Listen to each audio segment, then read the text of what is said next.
Okay, TG Aaron, remember that question as well. I want to get to Untraceable before I forget. Untraceable asked, what do I think leads people to religion? And I think it's multifaceted. I think it depends on not intelligence, but your understanding of the world and self-worth, a feeling of self-worth, because originally I think the idea of religion came about as just another way to try to explain our world as we observe it. I think that was the original that was the original concept of religion, was we are aware of ourselves. We think, therefore we are, but we can't explain how we came to be or why what we see is the way it is. So we can try to explain it using religion. And as noble of an idea as that is, it just sometimes didn't work. And you get to a point, where you've got religious theories about star formations that rely on wheels within wheels within wheels of why stars are the way they are, and why the stars move, constellations move relative to us the way they do. So then I think from there, we're talking early religions, predating Christianity. And I think those were born from just a fundamental misunderstanding of how our world works, and trying to explain it from a misunderstanding viewpoint. And I think then, once we started evolving, and once we created things like industry and the idea of trade, the idea of commodities, the idea of goods, and eventually the idea of money, and a medium of exchange that is generally accepted, I think that became... Oh shit, I'm so gonna get killed by this helicopter. Son of a bitch. Oh shit, no! I think what happened then was people started living their lives as self-worth. They started assigning self-worth to themselves, and they, as a result, they were scared about what happens to them when they die.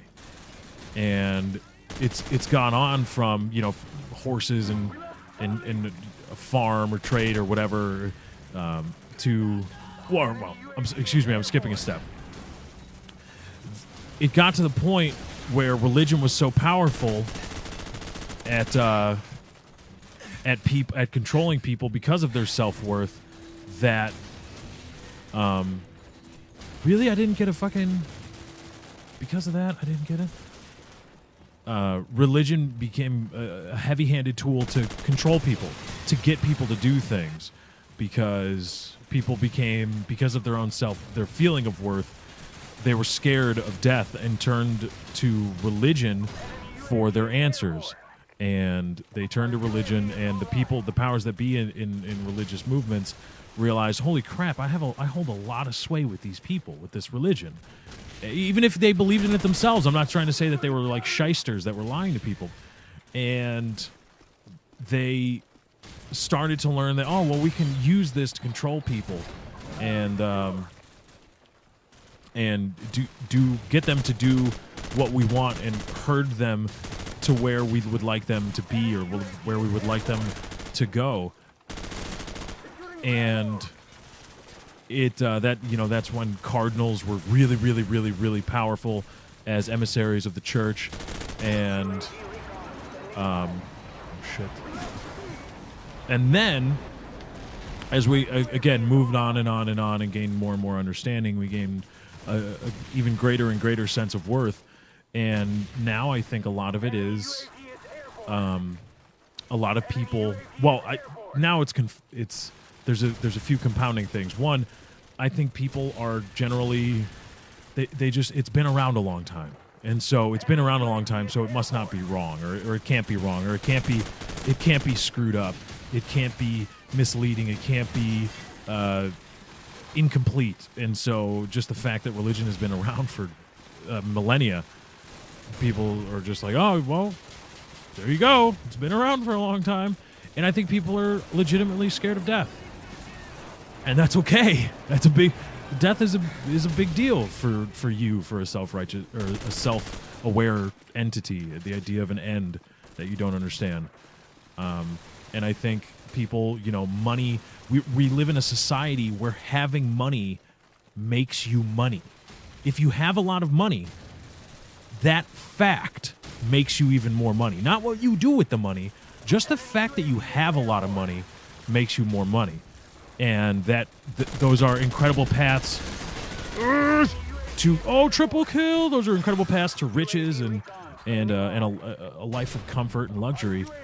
And I think people want to hold on to that, and they want to feel like it's not going to go away. And if anything else, it's going to get better because they've worked really hard to be where they are, and they really, really, really don't want it to go away, because having comfort, having peace of mind, having luxury is nice, and they don't want it to go away. And so religion provides them a comfort that they don't get elsewhere. Atheism is cold, and if you don't have the proper perspective, it can be rather scary. And I think that guides a lot of people. That's the guiding hand, as it were, of many religious beliefs, whether people accept it or believe it or not. I think it's an undeniable factor in it. So there you go, from no religion to, you know, the worldwide religious force that we have today.